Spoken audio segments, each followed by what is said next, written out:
नागपुर के एक छोटे से गांव में हर्ष रहता था। हर्ष अपने माता और पिता के साथ रहा करता था। हर्ष के पिताजी एक गरीब किसान और माँ दर्जी थीं। दोनों ही अपना अपना काम करके घर चलाने की कोशिश किया करते थे। हर्ष की पढ़ाई लिखाई के खर्चे की वजह से दोनों बड़े परेशान रहते थे। मुझे मेरे हर्ष की बड़ी चिंता हो रही है, उसकी पढ़ाई लिखाई की। हर्ष अब बड़ा हो गया है और अगर हमने उसका स्कूल में दाखिला नहीं करवाया तो बड़ी परेशानी हो जाएगी। मैं अपनी कोशिश तो कर ही रहा हूँ भाग्यवान। हमारा हर्ष पढ़ने में बहुत तेज और बहुत बुद्धिमान है। अभी से ही उसे गुणा भाग और अंग्रेजी पढ़ने आ गया है। हम कल सुबह ही उसे लेकर एक बड़े विद्यालय में जाएंगे दाखिला करवाने। हर्ष को लेकर सुबह ही कुसुम और राम नारायण एक बड़े से विद्यालय में जाते हैं। राम नारायण वहाँ की खूबसूरती देखकर दंग रह जाता है। माँ, क्या मैं इस स्कूल में पढ़ूंगा? बिल्कुल बेटा, तुम इसी स्कूल में पढ़ोगे। यहाँ पढ़कर बड़े आदमी बनोगे और ऐसे ही कई सारे स्कूल भी बनाओगे। मुझे बड़ी हिचकिचाहट हो रही है, कहीं हमें ज्यादा पैसे ना भरने पड़ जाए। अरे आप चलो तो वहाँ चल के देखे तो सही। वहाँ जाते ही उन्हें गेट पर खड़ा चौकीदार रोक लेता है। ठहरो, कहाँ चल दिए बिना किसी अनुमति के? वो दरअसल मैं अपने बच्चे का इस विद्यालय में दाखिला करवाने आया हूँ। दाखिला, और वो भी यहाँ? लगता है तुम अपनी औकात भूल रहे हो। यहाँ बस अमीरों के बेटे आते हैं और तुम्हें देखकर लग रहा है कि तुम कहीं कचरा साफ करते हो। ये आप कैसी बातें कर रहे हैं? मेरा बच्चा पढ़ने में बहुत होशियार है। कृपया करके हमें अंदर जाने दीजिए, हमारा अपमान मत करिए। मैंने तुमसे कह दिया ना, चले जाओ, वरना मुझे अपने इस डंडे का सहारा लेना पड़ेगा। चौकीदार उन्हें वहाँ से डांट कर भगा ही रहा था कि उस विद्यालय के एक मास्टर वहाँ आ जाते हैं और राम नारायण और उसके परिवार की दशा देखकर कहने लगते हैं, चौकीदार, मैंने तुम्हें कितनी बार कहा है, लोगों से इस तरह की बातें मत किया करो। चलो जाओ और अपना काम करो, मैं इन्हें देख लूंगा। आप सब मेरे साथ मुख्य अध्यापक के ऑफिस में चलिए। और सब मिलकर मुख्य अध्यापक के ऑफिस में चले जाते हैं। जी मैम, ये हमारे विद्यालय में अपने बच्चे का दाखिला करवाने आए हैं, इसीलिए मैं इन्हें अंदर ले आया। बच्चा बड़ा होशियार और काबिल है। कहिए, क्या बात है? आपको हमारे स्कूल का नाम पता है? ये दीन दयाल स्कूल है। ये बहुत बड़ा कॉन्वेंट स्कूल है। अंग्रेजों के तौर तरीके सिखाते हैं हम यहाँ पर बच्चों को, ताकि उनमें अनुशासन रहे। हम अपने बच्चे के अंदर यही सारे गुण चाहते हैं और इसीलिए हम जितना चाहे उतना पैसा देने को तैयार हैं। राम नारायण के इतना कहने से प्रिंसिपल और उस मास्टर की आंखें लालच से चमक जाती हैं। तब मास्टर ने उस प्रिंसिपल मैडम से चुपके से कहा, ये गरीब भले हैं, लेकिन इनकी लाचारी का हम पूरा फायदा उठा सकते हैं। अपने बच्चे को पढ़ाने के लिए ये पूरे पैसे दे देंगे। अगर आप कहें तो इनसे 2 गुने ज्यादा पैसे ले लूं। ये भी कोई कहने की बात है? उनके यहाँ से पैसे आएंगे तभी तो हमारे बच्चे और परिवार खुशी से रहेंगे। जितना लूट सकते हो लूट लो। हमारे विद्यालय में 25,000 में दाखिला होता है। मैं इन्हें 50,000 कहूँगा, आप हामी भर देना। राम नारायण, तुम 50,000 रुपए लाकर दे दो और अपने बच्चे का इस विद्यालय में दाखिला करवा दो। मालिक, इतने पैसे मैं कहाँ से लाऊंगा? क्या मुझे थोड़ा वक्त मिल सकता है क्या? देखो, अगर अपने बच्चे की भविष्य की सुरक्षा चाहते हो तो दाखिला लो, वरना हमारा समय बर्बाद मत करो। दफा हो जाओ, जब पैसे हो जाए ना तब आना। राम नारायण, कुसुम और हर्ष वहाँ से निराश होकर घर चले जाते हैं। पिताजी, मेरे उम्र के सारे बच्चे स्कूल जाने लगे हैं, अच्छी अच्छी टिफिन लेकर। मैं कब जाऊंगा? तुम जरूर जाओगे बेटे, बस थोड़ा सा इंतजार करो। मुझे हर्ष की बड़ी चिंता हो रही है। 50,000 रुपए हम कहाँ से लाएंगे? अपने बच्चे को पढ़ाने के लिए मैं कुछ भी कर सकता हूँ। क्यों ना हम चलकर गांव में रामू काका की मदद ले। गांव में सबसे पुराने और पढ़े लिखे वही हैं। वो हमारी मदद जरूर करेंगे। राम नारायण और कुसुम रामू काका के घर जाते हैं और उन्हें सारी समस्या बताते हैं। तब रामू काका उनसे कहते हैं, तुम अपने बच्चे को हमारे गांव के विद्यालय में क्यों नहीं डाल देते? हमारे गांव के विद्यालय में हमारे गांव में विद्यालय है कहाँ? गांव में कोई अच्छी शिक्षा नहीं दे सकता, इसीलिए तो उन्हें दूसरे गांव या शहर के विद्यालय में डाला जाता है। तुम दोनों मेरे साथ आओ, मैं तुम्हें अपने गांव में ही कुछ दिखाता हूँ। रामू काका उन्हें जंगल के रास्ते से एक गुफा की ओर ले जाते हैं और कहते हैं, इस गुफा में जाओ, तुम्हें सब पता चल जाएगा। जैसे ही कुसुम और राम नारायण गुफा में जाते हैं, किसी दूसरे ही दुनिया में पहुंच जाते हैं और उनके सामने एक बड़ी सी पाठशाला नजर आती है जो पूरी सोने की होती है। उस पाठशाला में सोने की घंटी होती है, सोने का ब्लैक बोर्ड, सोने का बेंच जिस पर सारे बच्चे पढ़ाई कर रहे होते हैं। ये सारी चीजें देखकर कुसुम और राम नारायण चौंक जाते हैं और रामू काका से पूछते हैं, ये सब कैसे हो सकता है? हमारे गांव में सोने की पाठशाला कैसे हो सकती है? और ये गुप्त क्यों है? तब जाकर रामू काका उन्हें सब बताते हैं। अंग्रेजों के डर की वजह से ये स्कूल हमारे पूर्वजों ने यहाँ बनवाया था ताकि हमारी संस्कृति और विचार ना बदले। मेरे पिताजी इस विद्यालय के शिक्षक थे। एक दिन उन्हें अंग्रेजों ने पकड़ लिया। तुम 2 कौड़ी के लोग हमारे जैसे स्कूल्स खोल रहे हो, तुम्हें तो मैं छोड़ूंगा नहीं। लेकिन हमने तुम्हारा क्या बिगाड़ा है? अपने बच्चों को पढ़ाकर तुम हमसे आगे बढ़ना चाहते हो? ये मैं हरगिज नहीं होने दूंगा। तुम हमसे चाहते क्या हो? हम क्या करें?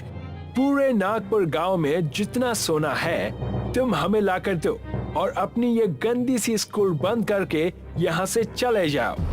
मैं इन्हें ये सोना हरगिज नहीं दूंगा।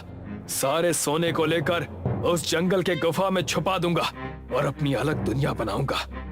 उस वक्त से लेकर अब तक हम नागपुर गांव वाले इस सोने की स्कूल को खुफिया तरीके से चला रहे हैं। हे भगवान, तो असली बात ये है कि आप मेरे बच्चे को भी इस सोने के स्कूल में दाखिला देंगे? कृपा करें रामू काका, मेरे बच्चे को शिक्षा की बहुत जरूरत है। मैं तुम्हारे बेटे को इस विद्यालय में तभी लूंगा जब तुम शहरी विद्यालय की पोल खोलोगे। उन लोगों ने हमारे गांव के कई सारे लोगों को ठगा है, उन्हें तुम्हें पकड़वाना होगा। हम बिल्कुल ऐसा ही करेंगे, उन्हें सजा दिलवा कर रहेंगे। इसके लिए हमें एक सबूत देना होगा। तुम उसकी चिंता मत करो, जितने पैसे उन्होंने मंगवाए हैं उतने पैसे लेकर जाओ।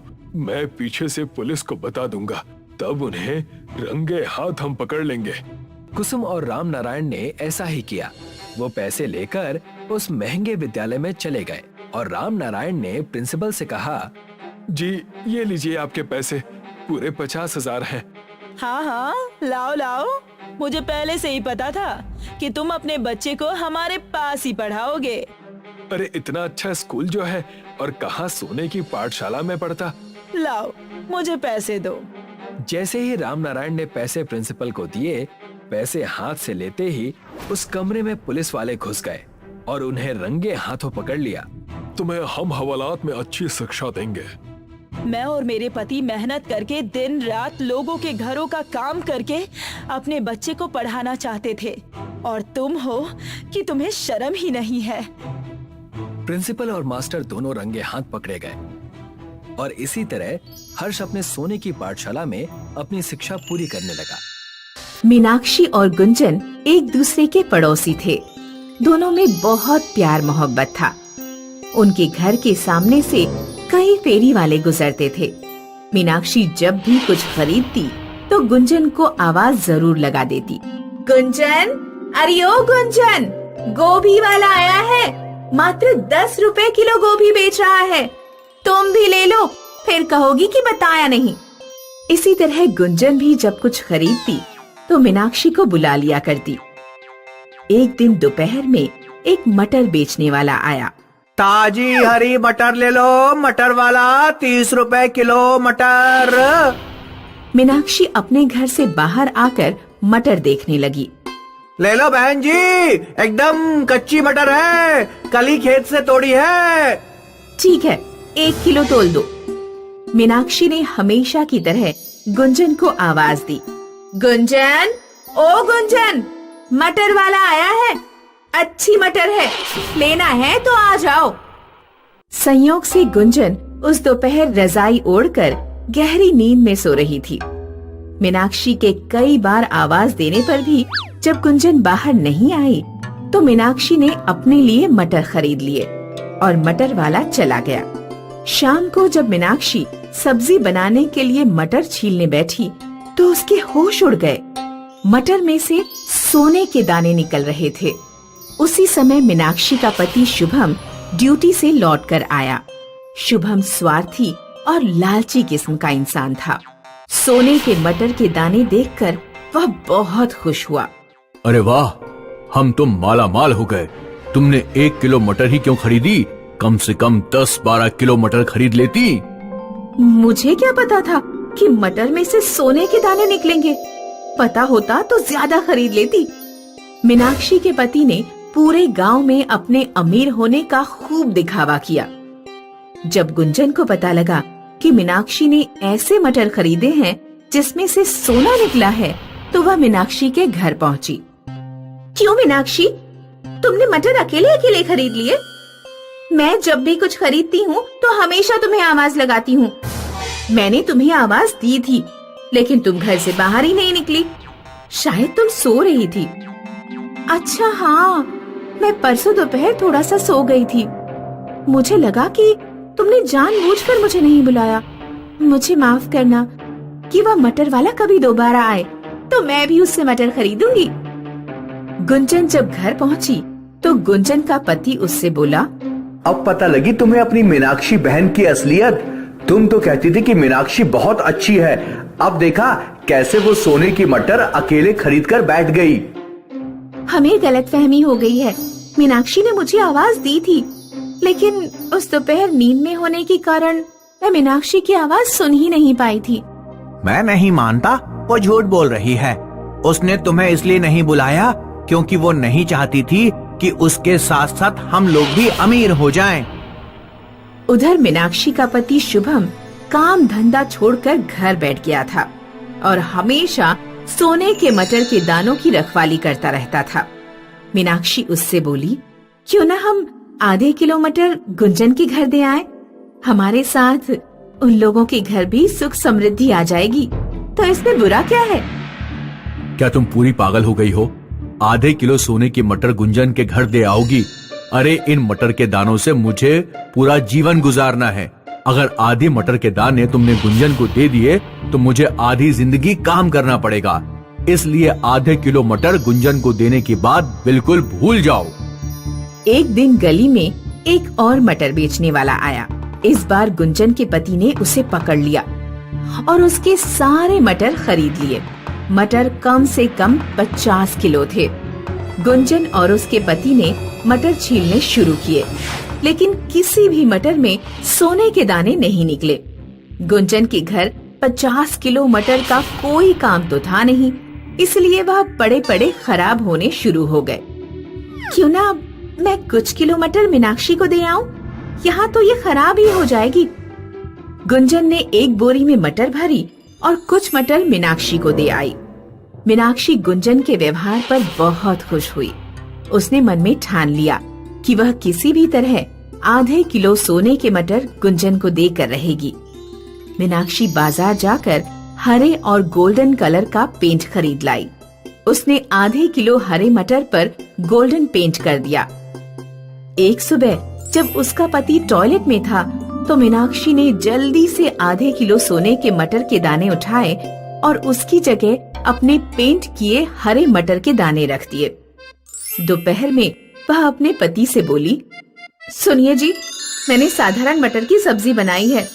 सब्जी थोड़ी ज्यादा बन गई है। कुछ सब्जी मैं गुंजन के घर देकर आना चाहती हूँ। शुभम ने भगोने में देखा तो उसे हरे मटर दिखाई दिए, क्योंकि मीनाक्षी ने सोने के मटर पर हरा पेंट कर दिया था। इस तरह मीनाक्षी ने अपनी चतुराई से आधे किलो सोने के मटर गुंजन के घर पहुंचा दिए। गुंजन और मीनाक्षी में पहले जैसी गहरी दोस्ती हो गई।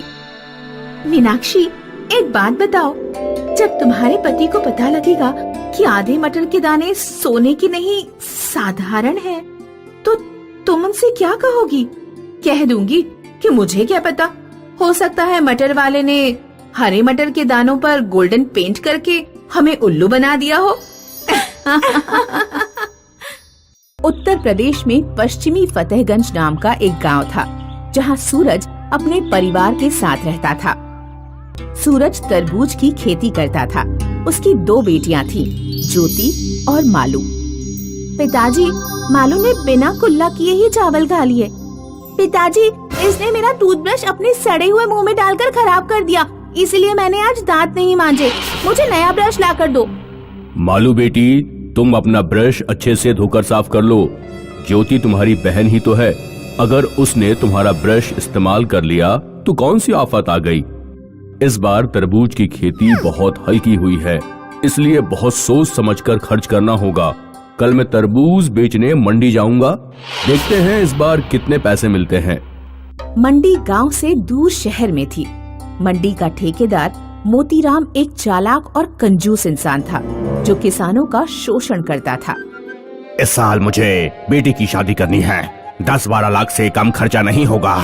मुझे हर हालत में इस सीजन में मोटा प्रॉफिट कमाना है। हरिया, कुछ अपना दिमाग चला और बता, मैं कैसे किसानों से कौड़ी के भाव फसल हासिल कर सकता हूँ।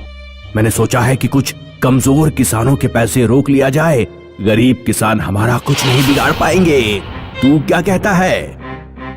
मालिक, अगर आपने किसानों के पैसे रोके तो वे अगली बार हमारे पास माल बेचने नहीं आएंगे, वे किसी और मंडी में चले जाएंगे। मेरे पास इससे बेहतर उपाय है, जिससे सांप भी मर जाए और लाठी भी ना टूटे मालिक। अगले दिन सूरज मोतीराम के पास अपनी तरबूज की फसल लेकर पहुंचा। सूरज, तुम्हारे खेत का तरबूज बहुत मीठा होता है। वैसे तो तुम्हारे 45,000 बनते हैं, लेकिन मैं तुम्हें 50,000 देता हूँ। सूरज ने पैसे अपने थैले में रखे और खुश होकर अपने घर लौटने लगा। ज्योति और मालू के लिए एक सूट का कपड़ा खरीद लेता हूँ और 2 नए टूथब्रश भी। सूरज अपने विचारों में मग्न था। अचानक 2 मोटरसाइकिल सवार आए और सूरज का थैला छीनकर फरार हो गए। चोर चोर, कोई पकड़ो मेरा थैला, चोर चोर। दोनों चोर मोतीराम ने ही भेजे थे। इस तरह चालाकी से मोतीराम ने सूरज के तरबूज फ्री में हासिल कर लिए। सूरज रोता हुआ मोतीलाल के पास पहुंचा और उसने मोतीलाल को सारी बात बताई। तुम्हारे पैसे छिन गए तो मैं क्या करूं? मैंने तो तुम्हें पूरी रकम दी थी। सेठ जी, मेरे बच्चे भूखे मर जाएंगे, मेरी कुछ तो मदद कीजिए। 2 तरबूज उठा लो और जाओ यहाँ से। आज भर के लिए तुम्हारे परिवार का खाने का इंतजाम हो जाएगा। सूरज बेचारा हाथों में तरबूज लिए रोता हुआ घर लौटने लगा। रास्ते में एक महात्मा आ रहे थे। बेटा, बहुत प्यास लगी है, क्या तुम एक तरबूज मुझे दे सकते हो? सूरज ने एक तरबूज महात्मा को दे दिया। सूरज की आंखों में आंसू देखकर महात्मा उसकी परेशानी समझ गए। उन्होंने सूरज को आशीर्वाद दिया। आज से ठीक 1 वर्ष बाद तुम्हारी सारी परेशानियां दूर हो जाएंगी। सूरज और उसकी बेटियों के लिए वह साल बहुत कष्टकारी रहा। पैसों के अभाव में उन्होंने सिर्फ चटनी और रोटी खाकर काम चलाया। पिताजी, मुझसे और चटनी रोटी नहीं खाई जाती। बेटा, जब तक अगली फसल नहीं उग जाती हमें धैर्य रखना होगा। आखिरकार किसी तरह 1 वर्ष बीत गया और सूरज के खेत में नई फसल आ गई। ज्योति ने एक दिन एक तरबूज काट कर देखा तो वह चिल्ला पड़ी, पिताजी, मालू, यहाँ आओ। क्या हुआ? क्यों चुड़ैल की तरह चिल्ला रही हो? तरबूज में सोने का बॉल है। सूरज और उसकी बेटियों ने खेत के बाकी तरबूज काट कर देखे। उन सभी में सोने की बॉल निकली। ये सब उन महात्मा के आशीर्वाद से ही हो रहा है। सूरज तरबूज में निकले सोने की वजह से बहुत अमीर हो गया। हरिया ने ये सारी बात मोतीराम को बताई। मालिक, सूरज अब आपसे ज्यादा अमीर हो गया है। उसके खेत में लगे तरबूजों में सोना निकल रहा है। गांव के लोग बताते हैं कि किसी महात्मा के आशीर्वाद से ये सब हुआ। चिंता मत करो, अगले साल जब उसके तरबूज आएंगे तो उसके तरबूज काटने से पहले ही हम तरबूजों से सोना निकाल लेंगे। अगले सीजन में जब सूरज के खेत में तरबूज उगे तो एक रात मोतीलाल अपने नौकर के साथ कच्चे तरबूज ही काटने पहुंच गया। उसने अपनी नौकर के साथ मिलकर तरबूजों का सोना निकाल लिया और अपनी पीठ पर लाद लिया। हम अभी घर नहीं जाएंगे, क्योंकि सूरज पुलिस को खबर कर देगा तो हमारे घर सोना पकड़ा जाएगा। नदी पार मेरी मौसी का घर है, वहीं चलते हैं। लेकिन मालिक, इतना बोझ लेकर नदी कैसे पार करेंगे? अरे उस नदी में बहुत कम पानी है, इतना क्यों डरता है? मोतीराम और हरिया अपनी पीठ पर भारी भरकम सोने का वजन लादकर नदी पार करने लगे। संयोग से उसी समय नदी के डैम से पानी छोड़ दिया गया। नदी में पानी का स्तर बहुत बढ़ गया। पीठ पर ज्यादा वजन होने के कारण मोतीलाल और उसका नौकर नदी में डूबकर मर गए। किसी ने ठीक कहा है, न्याय के हाथ लंबे होते हैं। अशोक एक बनकाम मजदूर था जो शहर में मजदूरी करके अपने परिवार का पेट पालता था। उसको रोज की मजदूरी से 300 रुपए मिला करते थे।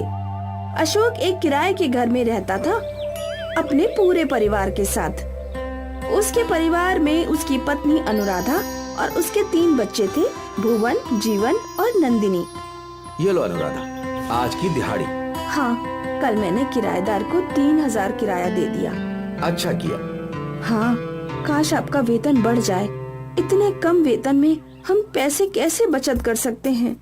भगवान करे ऐसा जल्दी हो, पर अब जो भी है वो है। कम से कम मैं खुश हूँ कि हमारे खाने के लाले नहीं है।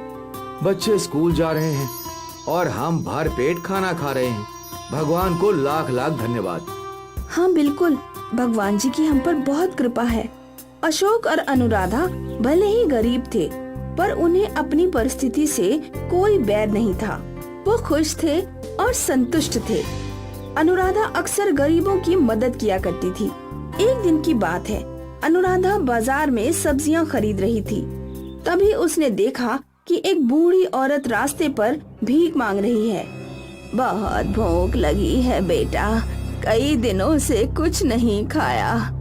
आसपास के लोग बूढ़ी औरत को देख रहे थे, पर कोई भी उसे पैसे नहीं दे रहा था। अम्मा, आपको बहुत भूख लगी होगी ना? आइए मेरे साथ। अनुराधा उस औरत को बगल के एक छोटे से ढाबे पर ले गई। भैया, अम्मा को पेट भर के खाना खिला दो, ये लो पैसे। अनुराधा ने ढाबे वाले को पैसे दे दिए और ढाबे वाले ने अम्मा को खाना खिला दिया।